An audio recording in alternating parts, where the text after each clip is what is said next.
Olá, pessoal. Meu nome é Fernando Amaro Pessoa, sou professor do Cefet RJ na Unidade Petrópolis e doutor em Geografia pelo FRJ, com uma tese defendida em 2019, justamente dialogando sobre geodiversidade e interpretação ambiental, à base do geoturismo, porém com foco em trilhas e unidade de conservação. Vou apresentar um pouco melhor ao longo dessa aula de hoje. Um prazer participar aqui com vocês. Agradeço novamente o convite e de poder contribuir para esse curso de extensão sobre geodiversidade e turismo, desenvolvimento e práticas na Costa Verde. O tema da minha aula é sobre geoturismo, apresentando suas principais características e potencialidades. Falando um pouco mais de mim, só para dar uma contextualizada, lá no Cefet, na unidade Petrópolis, eu atuo no curso técnico em telecomunicações integrado ao ensino médio, então no ensino médio, educação básica, e também no curso de graduação de bacharelado em turismo, onde eu leciono as disciplinas relacionadas à temática ambiental, e desde do ano passado nós temos uma disciplina optativa, que vai virar obrigatória futuramente, sobre geoturismo e geoconservação. Também sou coordenador do projeto de extensão de ensino e pesquisa, ele já é cadastrado dessas três formas, Expedições do Cefet. Faço parte do grupo de pesquisa Geodiversidade e Memória da Terra e também sou um dos colaboradores do projeto Geoparque Costões e Lagunas do Rio de Janeiro. Aqui também tem o meu e-mail para qualquer contato. Objetivos da aula. O primeiro objetivo é apresentar o conceito de geoturismo e sua evolução, articulando com a importância da interpretação ambiental. Vou dar um foco bem nítido assim nesse debate sobre interpretação ambiental. E, além disso, contextualizar o potencial do geoturismo na Costa Verde, com base em exemplos neste e em outros territórios.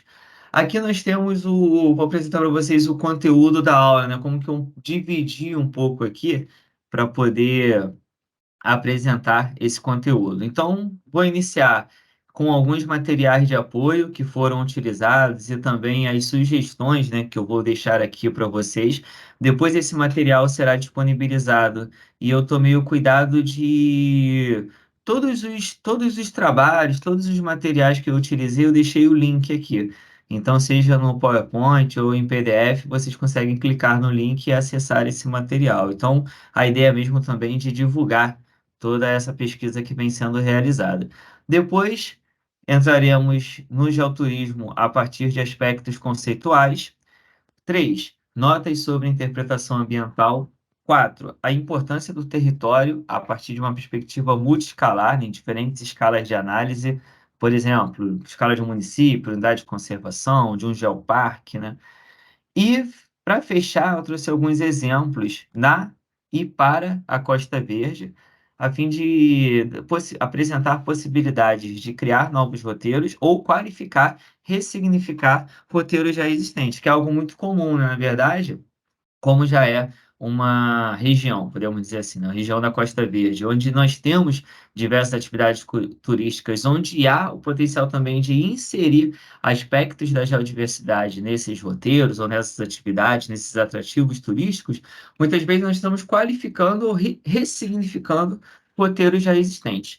Então, para começar, está aí em destaque, materiais de apoio. Eu trago para vocês, ó, esse mês de julho de 2023 foi publicado um dossiê temático sobre turismo e geodiversidade, diálogos para a promoção turística sustentável. Esse é o tema do dossiê da revista Turismo, Sociedade e Território. Esse artigo ele traz um pouco do panorama das pesquisas dos últimos anos que a gente vem realizando no Parque Nacional da Serra dos Órgãos, em várias trilhas, com destaque para essa travessia, que é comumente também conhecida como a Travessia Petrópolis-Teresópolis, dá umas boas indicações de elaboração de roteiros e formas de divulgação. Bom, se dermos um foco no geoturismo, no ano passado, 2022, foi publicado também um dossiê intitulado Geodiversidade e Geopatrimônio da revista Percursos. E nele nós temos um artigo que é o Geoturismo e Patrimônio Geomorfológico em Trilhas, com foco na Trilha dos Castelos do Açu, também no Parque Nacional da Serra dos Ogros, que é um trecho da travessia Petrópolis-Teresópolis. Só que esse artigo é legal que ele já vem trazendo logo o debate do geoturismo e do patrimônio geomorfológico, porque muitas vezes em trilhas e isso se aplica certamente também na Costa Verde, o destaque do relevo, né, o estudo do relevo, a geomorfologia, né, ele acaba sendo muito evidente.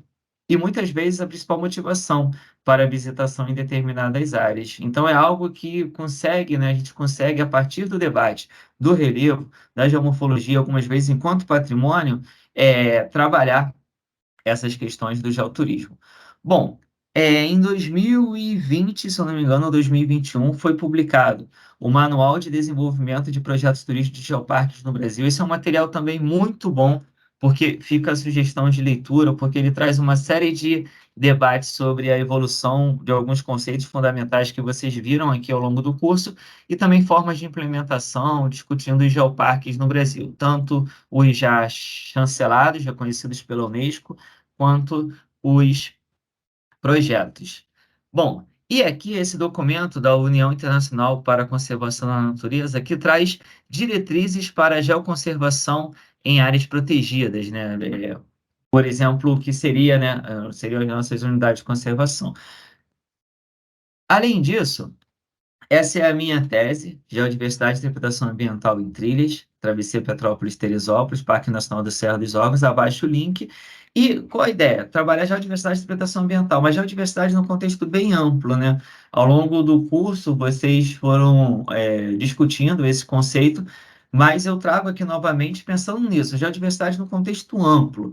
Então, o que é geodiversidade? Um conjunto de características geológicas, conjunto de rochas, minerais, geomorfológicas, os diferentes tipos de relevo, hidrológicas, os rios, suas bacias hidrográficas e do solo, né? Representado a partir de materiais geológicos, variação topográfica e processos físicos. Então, muitas vezes, a geodiversidade ela é vista de maneira estática, mas não, ela é extremamente dinâmica. Então, é interessante pensar nos processos que nela ocorrem a partir desse debate amplo. Agora, sobre o geoturismo, especificamente em seus aspectos conceituais, né? Se formos procurar na bibliografia, existem vários conceitos sobre geoturismo, né? Vários autores assim apresentam propostas, né, de sistematizar essa atividade. Eu trouxe alguns aqui para vocês. Sem dúvidas, uma das principais é a Declaração de Arouca. É muito comum, né, citações no próprio manual lá de geoparques no Brasil. Uma das citações utilizadas é a Declaração de Arouca. Por quê? Porque a Declaração de Arouca ela é fruto de um congresso, o Congresso Internacional de Geoturismo, que foi realizado no Geoparque Arouca, que fica em Portugal, e ela traz uma preocupação na época de sistematizar. O que é geoturismo, né? O geoturismo vinha crescendo, as atividades, as falas, os estudos sobre eles, né? Mas o que é o geoturismo? Então, a Declaração de Arouca, ela apresenta um pouco dessa preocupação de sistematizar esse conceito. Então, vale a pena, né, dar uma olhada com calma nessa declaração. Aqui está o link, mas eu trouxe, né, um resumo dos principais pontos apresentados pela Declaração de Arouca. Então, sobre aspectos conceituais do geoturismo, o que é o geoturismo? Segundo a Declaração de Arouca, ó, o geoturismo deve ser definido como o turismo que sustenta e incrementa a identidade no território, considerando a sua geologia, ambiente, cultura, valores estéticos, patrimônio e o bem-estar dos seus residentes. Ou seja, então, ó, uma das bases do geoturismo é o geoturismo, ele tem como foco a interpretação ambiental da geodiversidade no contexto amplo, associado a características culturais, valores estéticos, patrimônio e bem-estar dos seus residentes. Então, a importância do geoturismo promover práticas de geração de renda a partir de atividades sustentáveis, porém articuladas com o território, com a população ali presente, né, mantendo esse diálogo para ter essa apropriação da dinâmica e do conhecimento ambiental ali gerado em diálogo com as pessoas que ali residem ou no entorno, né, criando essa identidade. Segundo a declaração de Arouca, eles chamam na época do turismo geológico, né? Hoje isso vem avançando cada vez mais também. Então, é a interpretação da geodiversidade, né? Então, e nós podemos, a geologia no contexto amplo, beleza, mas a geodiversidade naquele conceito lá que eu trouxe, tem lá a capa do livro, que é do Gray, que é um geomorfólogo, um geógrafo, é, que atua na Inglaterra. E aí ele traz, né, ó, diversidade de rochas, relevo, hidrografia, solos, processos, tudo isso. Então, segundo a declaração de Arouca, o turismo geológico é uma ferramenta fundamental para a conservação, divulgação e valorização do passado da Terra e da vida, incluindo a sua dinâmica e seus mecanismos. Deve, né, procurar ser inovadora e privilegiar a utilização de novas tecnologias de informação, de preferência para melhorar o conteúdo veiculado pelos clássicos painéis de informação. Até hoje, quando se fala em geoturismo, né, existe uma análise muito pautada na elaboração e implantação de painéis interpretativos, utilizados hoje na maioria dessas estratégias, ok. Porém, há um desafio muito grande na elaboração de painéis para que ele possa, de fato, dialogar com o visitante que está ali tendo acesso àquela informação. Então, os painéis, né, por exemplo, no Rio de Janeiro, nós temos os painéis dos caminhos geológicos, que é pioneiro no Brasil desde 2001. São mais de 100 painéis distribuídos ao longo do estado, incluindo alguns na Costa Verde. Porém, hoje, cada vez mais, além dos painéis, né, que, como eu disse, de novo, é um grande desafio a elaboração de painéis que sejam de fato efetivos, você estimular outras tecnologias para que, por exemplo, o visitante possa ter acesso àquele conteúdo não só lá, quando ele está no atrativo, mas também, às vezes, usando determinados aplicativos, informações em sites, né? Que ele possa ter acesso àquelas informações antes mesmo da visita, além, é claro, da formação, capacitação de guias e condutores. Até porque a instalação de painéis ela envolve alguns custos, né? Muitas vezes tem problemas com vandalismo, questão de manutenção, e em alguns locais é muito difícil a sua implantação. Por exemplo, na travessia da Serra dos Órgãos, onde eu tenho a maioria dos meus trabalhos, não é tão viável assim você instalar, por exemplo, um painel no mirante ou num cume da montanha ao longo da trilha. Então, outras estratégias são fundamentais e necessárias, muitas vezes. Voltando para a declaração de Arouca, a disponibilização de informação deverá ser acessível e inteligível para o público em geral. Essa é a ideia. Trabalhou com geoturismo, tem que ser um diálogo com pessoas. E aí, pessoas no sentido mais amplo, né? Nós temos sempre que pensar em dialogar com pessoas fora da área das geociências, porque é elas que nós queremos atingir, elas que são a maioria desse público do geoturismo. Por quê? Muitas vezes, ok, pode ser alguém da área das geociências, que é um geoturismo que a gente chama de mais qualificado, né? Então, na verdade, é um geocientista visitante de determinado local. Ok, mas o geoturismo, na maioria das vezes, ele está se propondo a dialogar com pessoas que não estão na área das geociências, pessoas, né, que estão ali visitando. Então, como atrair essa atenção é um destaque. E o vocabulário utilizado é um desafio. Bom, a declaração de Arouca demonstra a importância de relembrar os princípios básicos de interpretação propostos por Freeman Tilden, que ele é pioneiro nessa questão da interpretação ambiental, a partir de uma publicação em 57 que trabalhou uma estratégia de interpretação ambiental para os parques nacionais dos Estados Unidos. A gente vai destacar um pouquinho daqui a pouco isso. E 6. O geoturismo deve ser focado não apenas no ambiente e no patrimônio geológico, mas também nos valores culturais, históricos e cênicos. Então, essas são as contribuições da Declaração de Arouca para o que é, né, o geoturismo.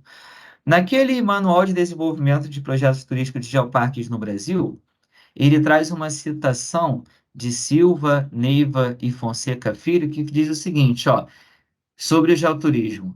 São claras as particularidades do geoturismo como destaque para a atenção dada à geodiversidade, que é o principal atrativo, ao ambiente de atuação, que pode ser natural ou urbano, ao cunho informacional que se propõe. entre outros aspectos, que o tornam uma prática diferente do ecoturismo, mas que podem se coadunar. Assim, ecoturismo, geoturismo, tal. Até hoje tem esse debate, ele muitas vezes o geoturismo pode ser visto como associado também ao ecoturismo, até porque esse eco, né? O que que é o ecoturismo? O ecoturismo, nós podemos pegar esse eco a partir de uma abordagem ecossistêmica que também inclui a geodiversidade. O que é um ecossistema, né? Aspectos bióticos, seres vivos, aspectos abióticos, que não têm vida, como rocha, água, solo, integrados que geram fluxo de matéria e energia, né? Então, um ecossistema florestal, por exemplo, ele tem lá a presença de aspectos bióticos e abióticos integrados.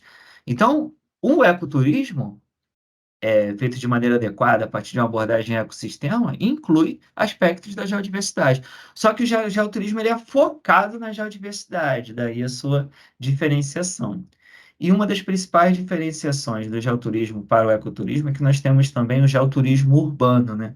Então, eu vou apresentar depois aqui exemplos de alguns roteiros, mas são geoturismo a partir, por exemplo, de construções históricas, do patrimônio construído. O geoturismo também pode ser em alguns museus de geociências e outros. Então, nesse aspecto, por exemplo, urbano, o geoturismo se diferencia ainda mais do ecoturismo.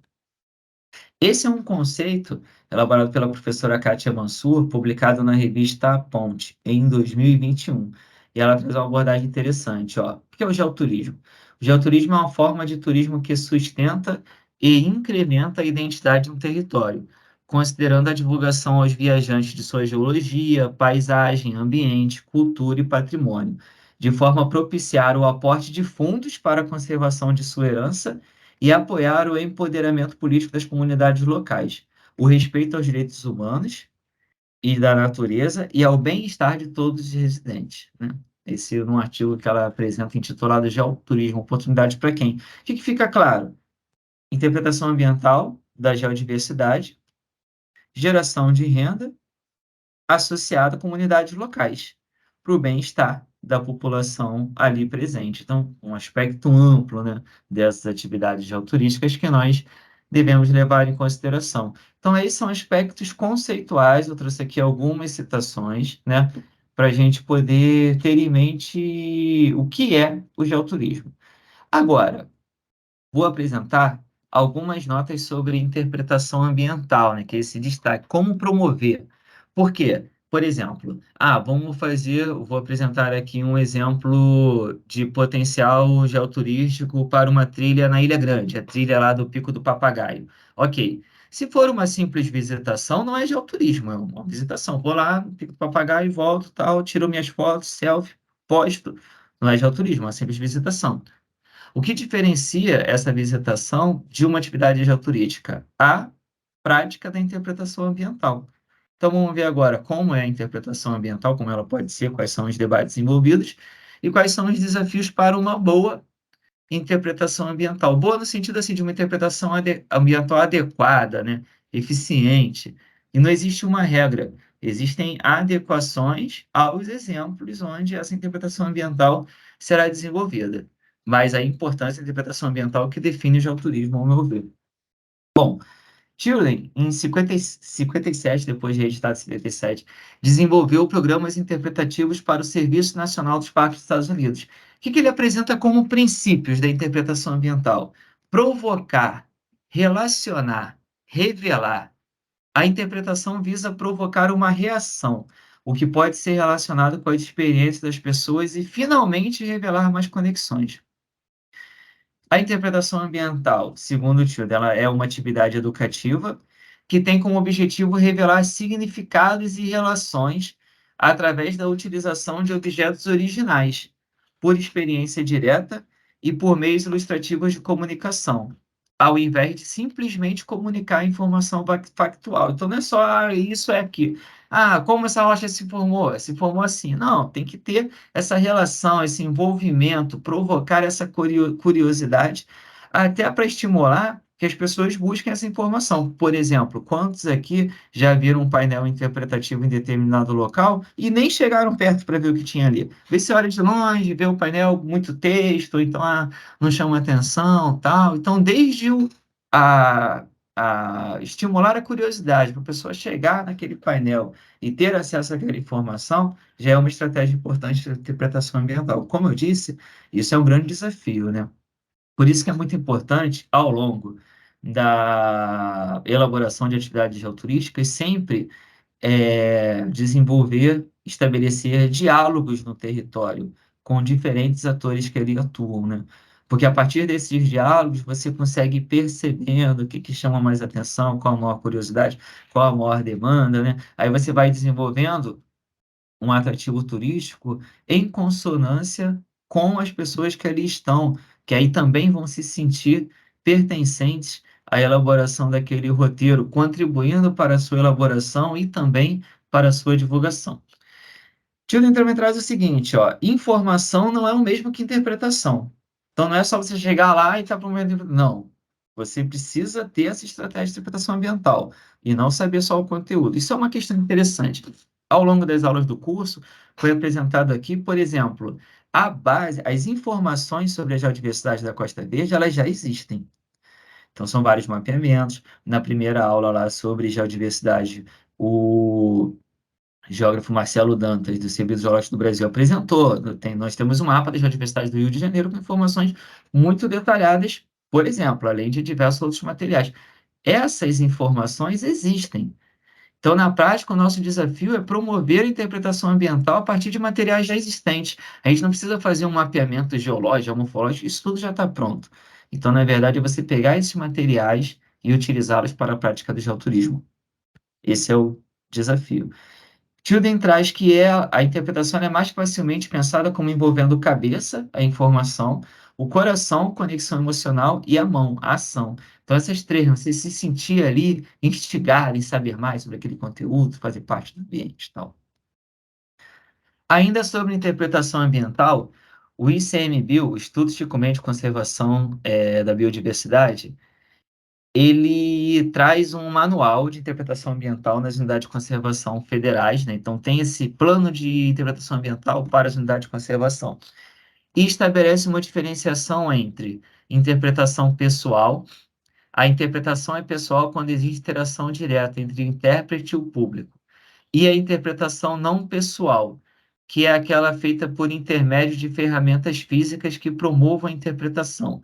Também pode ser chamada de produto de interpretação ambiental e deve ser concebida, planejada e executada de acordo com o conceito, propósito e diretrizes de interpretação ambiental. Na prática, interpretação pessoal é quando você faz uma visita, quando você pratica o geoturismo, onde tem ali a presença de um guia de turismo, de um condutor de visitante, um condutor de unidade de conservação, onde ele vai estabelecendo esse diálogo. Esse é um tipo. E o outro tipo, não pessoal, quando você consegue fazer a interpretação a partir das estratégias presentes ali fisicamente. Então, por exemplo, uma visita a um centro de visitante, a um museu, um painel interpretativo que está ali para você ter acesso àquelas informações de maneira interpretativa, né? Então, ambas aí se complementam, só uma diferenciação mesmo do que é essa interpretação. Então, ao mesmo tempo que você trabalha na elaboração de um roteiro a partir de painéis e uso de aplicativos, você também trabalha com um diálogo ali e apresentando essa temática também aos guias e condutores que atuam na região, tudo junto, potencial geoturístico. No capítulo intitulado Estratégias Interpretativas Aplicadas ao Geoturismo, o professor Figueiró, João Cois e Júlia Zima trazem que a interpretação ambiental ela precisa ser atrativa, sistêmica, inovadora, provocativa e efetivamente pedagógica para os diferentes grupos de visitantes que interagem com os locais de interesse geopatrimonial.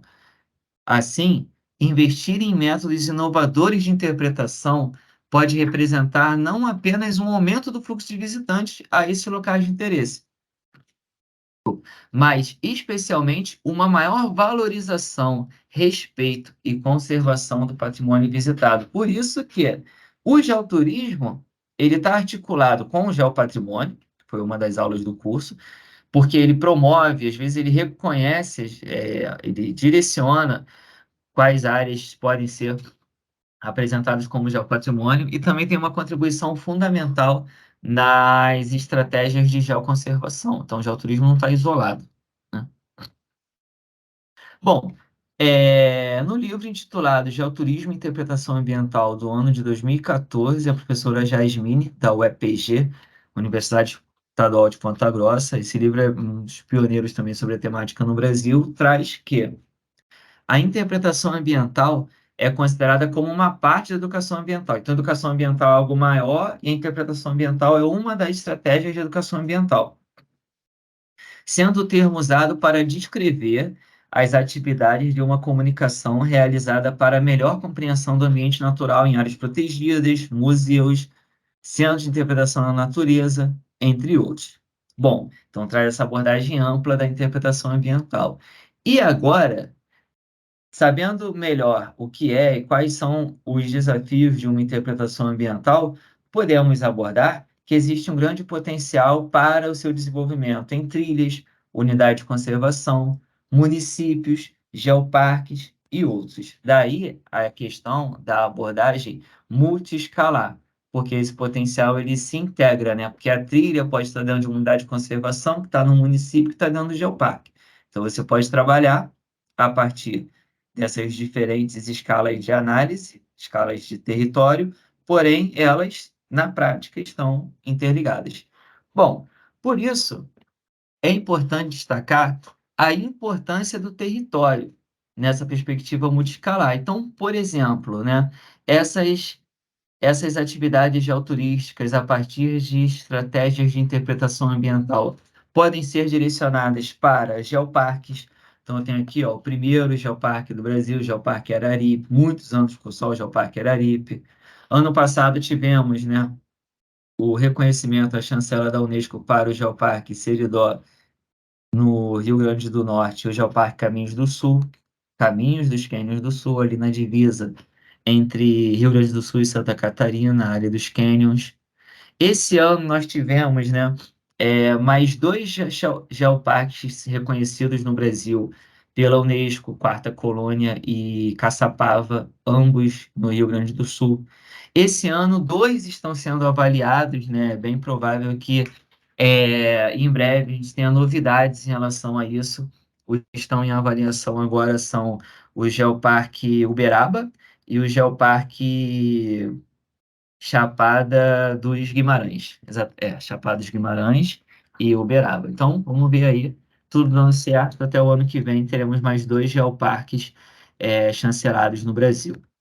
Bom, nós também podemos trabalhar na perspectiva da unidade de conservação. E isso é o que nós temos, olha aí. Ó, esse é o mapa das unidades de conservação estaduais no Rio de Janeiro, né? Além das, eu vou apresentar aqui as estaduais, né, com algum destaque. Uma nacional, que é o Parque Nacional da Serra da Bocaina, né? Tá aqui nessa área aqui de Paraty, pegando também São Paulo. E as municipais não entraram nessa análise porque são exemplos, né? Mas vamos lá. Essa unidade de conservação, existe um debate cada vez maior da importância de se trabalhar a geodiversidade em unidade de conservação. Então, é muito comum que se fale assim, as unidades de conservação trabalham só com biodiversidade e tal. Exato, beleza, pelo histórico de criação do ICMBio, o seu quadro pessoal e etc. Mas há um caminho cada vez maior e necessário, e várias pesquisas sendo realizadas e atividades altruísticas desenvolvidas para que haja uma estratégia de interpretação ambiental da geodiversidade em unidade de conservação. Geoturismo em unidade de conservação, tá? Aqui eu destaquei algumas tanto de uso sustentável quanto de proteção integral, mas que tenham destaque para o uso público. Então, por exemplo, unidade de conservação que tem o uso público como um dos seus objetivos. Existem unidades de conservação em que a visitação não é permitida, então não faz sentido você desenvolver atrativos e roteiros geoturísticos para essas categorias de unidade de conservação. Quais os destaques, então? Federais e estaduais. Parque Nacional da Serra da Bocaina. Estaduais, a APA de Mangaratiba, onde será boa parte do campo, né? Trabalho de campo. Parque Estadual Cunhambebe, também. Parque Estadual da Ilha Grande. APA Estadual de Tamoios. Reserva Ecológica Estadual da Joatinga, né? Agora, o que que é interessante notar? Até as logos, né? Essa é uma questão interessante. Historicamente, ó, as próprias logomarcas dos parques nacionais dão ênfase muito a aspectos da biodiversidade, aqui, por exemplo, uma espécie da flora.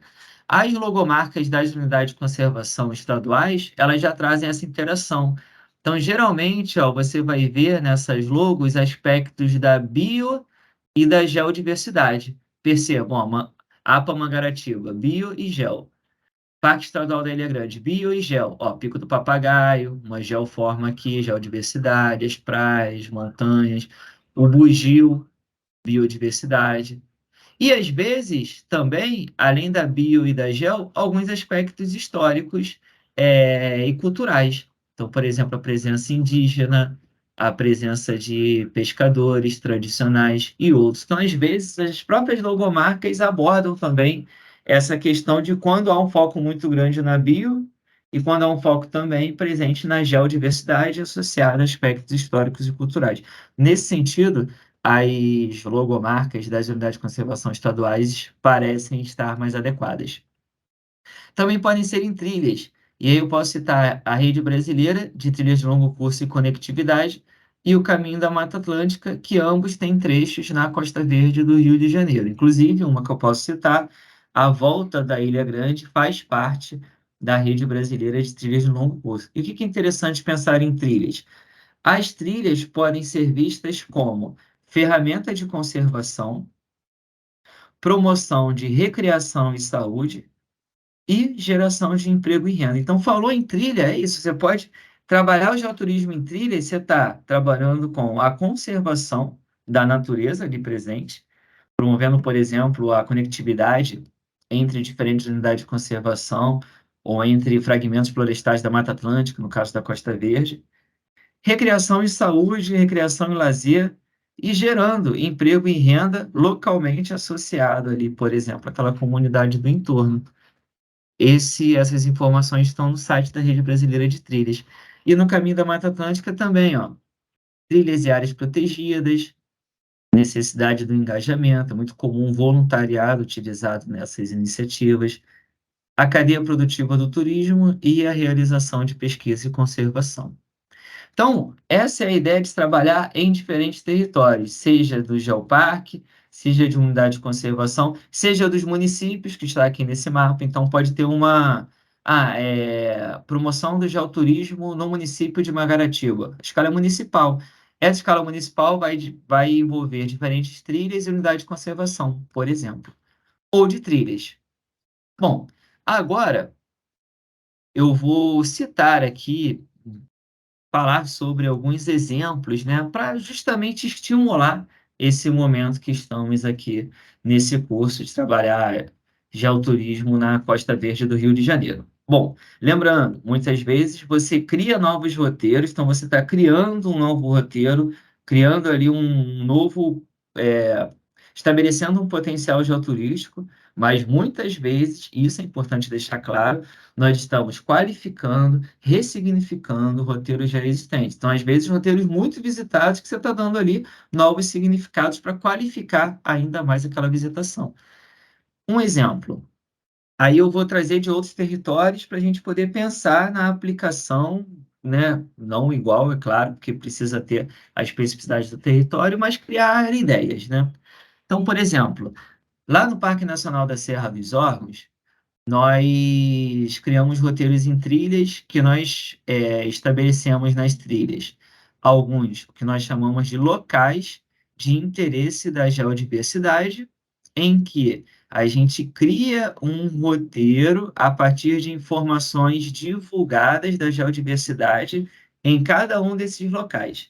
Então, qual a ideia também de um roteiro? O roteiro não é só vai lá, quais são as informações e tal. O que é criar um roteiro? Criar um roteiro é criar um esquema de visitação, mas ele tem que ter um encadeamento. Então, na trilha, por exemplo, na elaboração de um roteiro, o destaque não é só o objetivo final da trilha, por exemplo, um mirante, uma praia, não.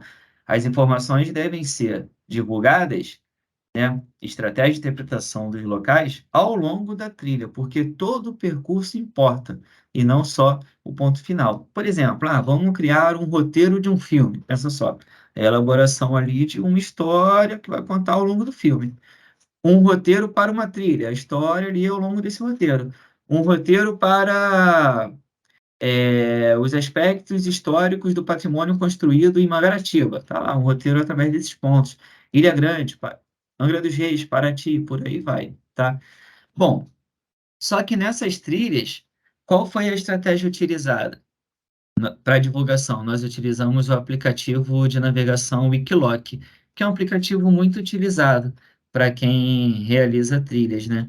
O que é interessante do Wikiloc? Ele permite que a pessoa faça a visitação tendo acesso a essas informações distribuídas ao longo da trilha, como também acessar remotamente. E o Wikilog permite, cada ponto desse é um local de interesse. Quando você clica nele no aplicativo, aparece ali fotos e a descrição, as informações ali presentes, né? Então, esse é um mapa da distribuição, e aqui já dando uma olhada no Wikiloc, um print da tela do celular, né? Um aplicativo. Para trilhas, eu recomendo, assim, muitas vezes, por exemplo, não faz sentido você criar um aplicativo para aquela trilha. Porque imagina, a pessoa vai baixar um aplicativo só para Costa Verde, só para uma trilha que você desenvolveu o roteiro. Usar aplicativos já existentes é uma boa estratégia. No caso do Wikiloc lá na Serra dos Órgãos, tem dado certo. Qual o potencial na Costa Verde? Ó, por exemplo, tá aí, ó, esse aí é um print que eu tirei, aí já é a visão do Wikiloc no site, da volta da Ilha Grande. Aqui são pontos aleatórios, né? Provavelmente quem marcou, eu peguei lá, o link está aqui embaixo, eu só pesquisei e peguei o que tinha. Provavelmente são pontos de orientação na trilha. Então, por exemplo, aí um potencial, você pode pegar esses pontos e trabalhar estratégias de interpretação ambiental para esses visitantes em trilhas de diferentes tamanhos, seja uma trilha de 2 quilômetros, como uma trilha de é, quase 100 quilômetros, que é o caso da. Quase 100, não, acho que dá uns 80, 90 quilômetros, que é a volta da Ilha Grande. Mas o que é interessante? Essas trilhas da volta da Ilha Grande, elas podem ser feitas de forma separada, né? Então é muito comum, alguns trechos aí são muito visitados, mas ter essa ideia do todo é importante. Um exemplo aqui. No ano de 2020, foi elaborado um TCC defendido do Caetano Duarte Ribeiro, sob orientação da professora Kátia Mansur e Luiz Guilherme Almeida do Eirado Silva, ambos da Geologia. Kátia, Geologia UFRJ, Luiz Guilherme, Geologia da UERJ.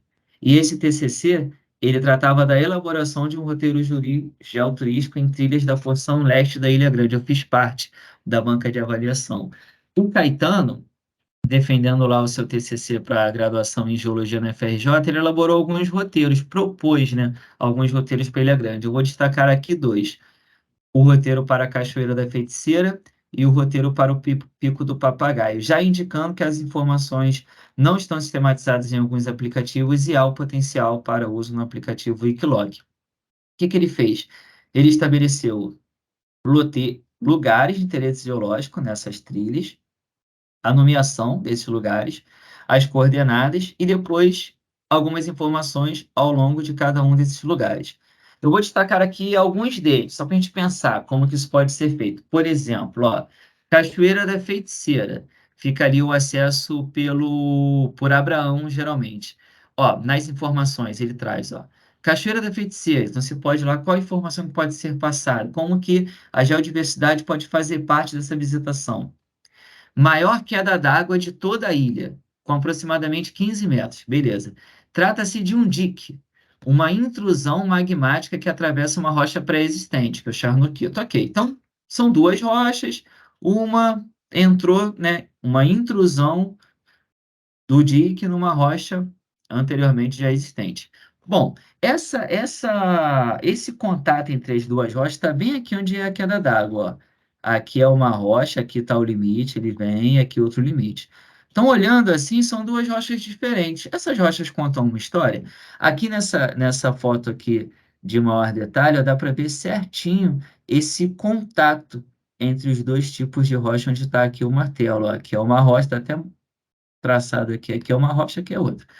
Os charnoquitos se originaram durante a formação do supercontinente Gondwana, há aproximadamente 540 milhões de anos.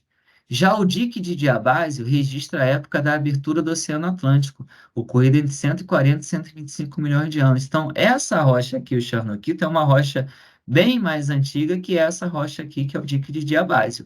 Beleza, tem a idade das duas, que é interessante. O Charnoquito, ele registra o momento de formação do supercontinente de Gondwana. Então, são rochas formadas num ambiente tectônico, de encontro de placas tectônicas, né? Da última vez que os continentes se uniram. Aqui, por exemplo, o continente africano e sul-americano, vamos dizer assim. Quando esses continentes se separaram com a formação do Oceano Atlântico, entre 140 e 125 milhões de anos, nós tivemos a extrusão do magma que entrou, né, formando esses diques em rochas pré-existentes. Então, essa história geológica ela pode ser contada aqui na Cachoeira da Feiticeira de forma muito nítida, porque o contato das rochas é muito bem estabelecido.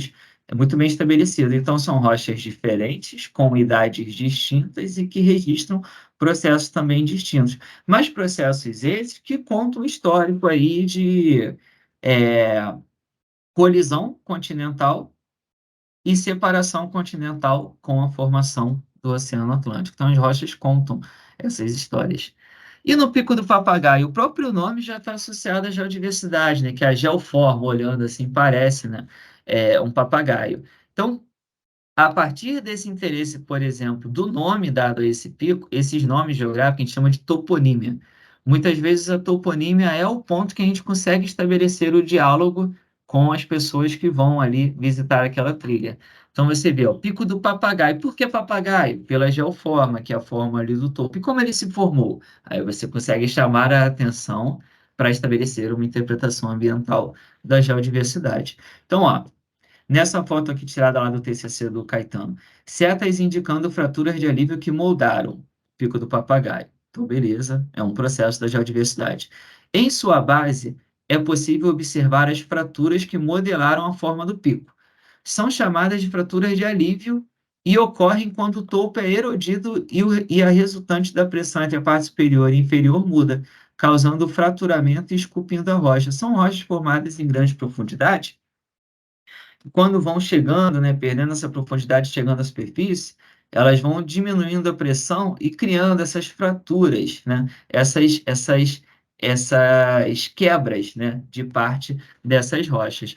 Essas fraturas que estão aqui indicadas nas setas, elas passam a ser áreas preferenciais para processos de intemperismo, desgaste dessa rocha, formando, né, essas formas aí, por exemplo, do pico do papagaio. Então, ele mesmo pode ser explicado a partir de um processo de formação dessas rochas e de formação do relevo. Agora, isso num aspecto pontual. Nós podemos usar outras estratégias. Então, isso aqui pode ser um ponto de um roteiro, de uma trilha num aplicativo Wikiloc, por exemplo, mas nós podemos também utilizar, ó, isso que eu peguei na internet, fui lá no YouTube e peguei, tá o link aqui embaixo.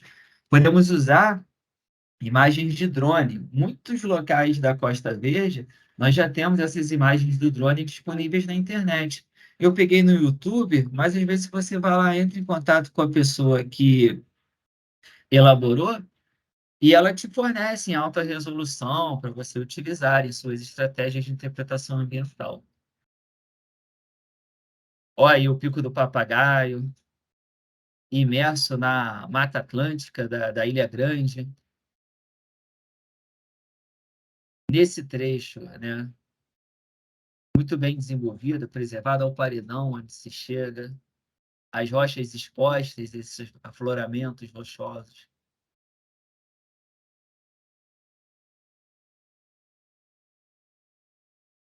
E essa interação, a geodiversidade nessa escala, a gente pode trabalhar associadas à toponímia, como eu mostrei, e aos ecossistemas da Mata Atlântica, por exemplo, na trilha do Pico do Papagaio e vários outros da Costa Verde, você associa as formas de relevo com as bacias hidrográficas, com os tipos de solo, com os tipos de rocha e com os ecossistemas da Mata Atlântica ali presentes.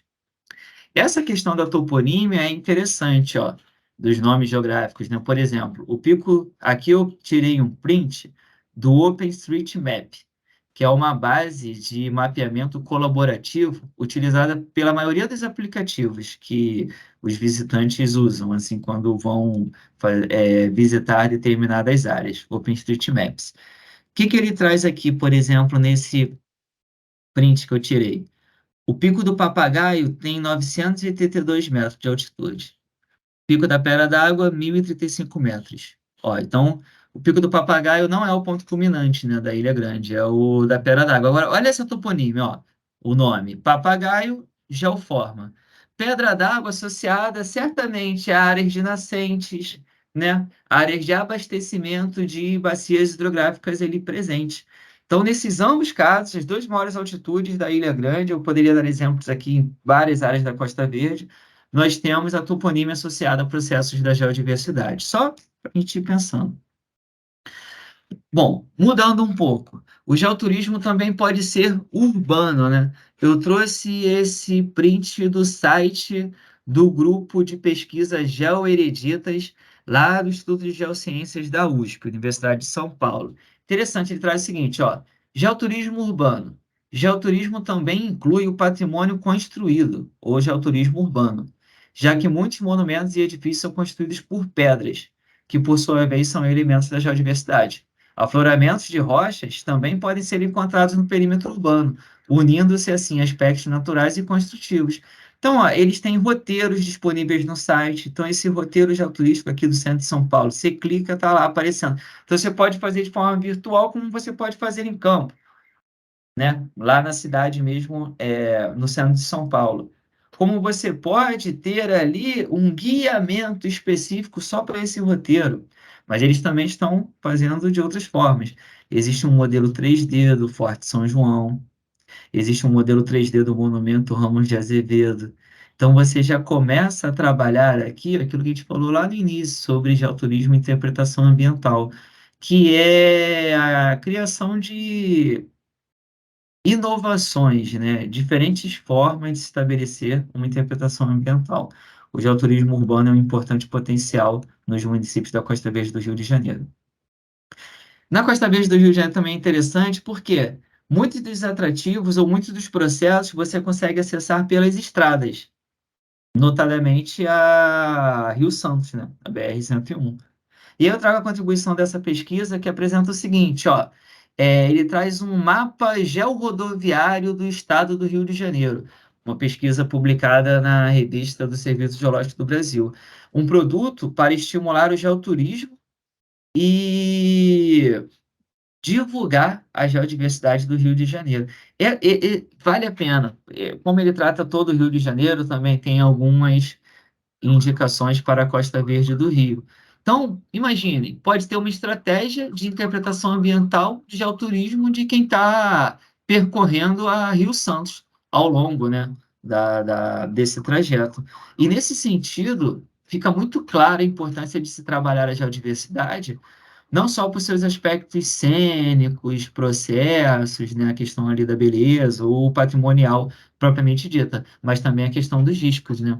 A gente vê os movimentos de massa na Costa Verde do Rio de Janeiro, é, muitos deles estão concentrados em áreas de estradas, né? As estradas, elas costumam ter questões ali associadas à drenagem e elas concentram esses movimentos de massa. Então, é muito comum, você vai, por exemplo, sai do Rio e vai até Paraty, você passa por uma série de interdições ou padrões de pare e siga na estrada por conta de movimento de massa recorrentes na Costa Verde. Beleza. Agora, para, para roteiros onde se pode ir de carro, por exemplo, né, uma estratégia interessante é usar o My Maps. Esse aqui é um print, aí vamos lá, ó, começar a usar alguns exemplos do Geoparque, do projeto Geoparque Costões e Lagoas do Rio de Janeiro. Então ele tem aqui, ó, ele tem um mapa geoturístico feito com o My Maps, que é o Google Maps, né? A maioria das pessoas tem ali no celular que usa a plataforma Android. O que que é interessante? Vários pontos distribuídos ao longo do mapa. Quando você clica em um desses pontos, eu cliquei aqui, ó, no Parque Nacional da Restinga de Jurubatiba. Você tem a foto desse geossítio, o sítio da geodiversidade, ou desse local de interesse da geodiversidade, se for uma abordagem mais ampla, o nome e a descrição. Bem parecido um pouco com o Wikiloc, mas ao meu ver, para locais em que você faz o trajeto de carro, o MyMaps ele é mais interessante, porque você consegue colocar de um atrativo ao outro. Olha, eu quero sair desse para esse aqui. Você vai lá, rotas, e puf, clica e segue, tá? Um bom exemplo. Então, esse é o mapa aí. Então, você pode articular informações, por exemplo, dessa pesquisa com estratégia de divulgação a partir do MyMaps. Beleza. Outras estratégias, ó. No Geoparque Costões e Lagunas existe a série Geossítios que eles fazem, né? Pequenas publicações ali de interpretação da geodiversidade desses geossítios. Esse é um exemplo, é o quinto da série, especificamente para o Parque Nacional da Restinga de Jurubatiba. Esse painel é do Rio Aldeia Velha, ele traz muito uma questão ali hidrográfica, da geomorfologia fluvial do Rio Aldeia Velha. Ele está situado na RPPN Bom Retiro. A RPPN é uma unidade de conservação privada, reserva particular do patrimônio natural. Está na entrada da RPPN. Mas você vê, ela está na entrada da RPPN, ok? E está também disponível no site para acesso. Então, essas formas de divulgação são importantes sempre, para você ter acesso à informação antes mesmo de ir naquele atrativo, pessoalmente, ou sem ir naquele atrativo, né? E sim conhecendo essa geodiversidade de outras formas. Bom, isso aqui é interessante. Nesse agora, ó, essa é uma publicação do Instagram da CPRM, Serviços Geológicos do Brasil, do dia 27 de junho. Parceria, Serviços Geológicos do Brasil mais o ICMBio. Estudando a geodiversidade e fomentando o geoturismo em Jericoacoara. Então já fica também aí a sugestão, porque é uma proposta que a ideia é que seja propagada para outros parques nacionais brasileiros e que, por exemplo, o INEA pode também fazer nas unidades de conservação estaduais, né? Geralmente em parques, porque os parques têm esse foco no uso público em seus objetivos. Mas isso aqui é muito interessante, isso mostra assim, uma ampliação desse debate, dessa implementação do geoturismo em unidade de conservação. A discussão do geoturismo ela não precisa estar vinculada a geoparques exatamente, não, ela é ampla, multiescalar em diferentes territórios, como foi aqui apresentado. Então, existe uma demanda enorme para o geoturismo em municípios, para o geoturismo em unidade de conservação, para o geoturismo em trilhas e para o geoturismo em geoparques, né? As possibilidades são amplas. Também publicado na revista do Serviço Geológico do Brasil, a opinião de mergulhadores na interpretação da geologia marinha no arquipélago de Fernando de Noronha. Temos um potencial muito grande na Costa Verde do geoturismo associado ao turismo de aventura e aos esportes de aventura. O mergulho é um exemplo, mas tem vários. Então, tem aí, eu trouxe um link aí de possibilidade de mergulho aqui especificamente na Ilha Grande, mas também tem uma prática muito significativa de mergulho, né? Em Angra, alguns pontos, Ilha Grande e também em Paraty. Eu fecho com um registro aí fotográfico, né, imerso aí na geodiversidade da Costa Verde, especificamente na praia de Santo Antônio, Ilha Grande. Obrigado, tá aqui o meu e-mail e eu fico disponível para qualquer tipo de contato, pode ser por e-mail, peguem meu contato, vamos dialogar sobre porque esse curso certamente é o start aí para várias parcerias que podem e devem ser desenvolvidas. Muito obrigado.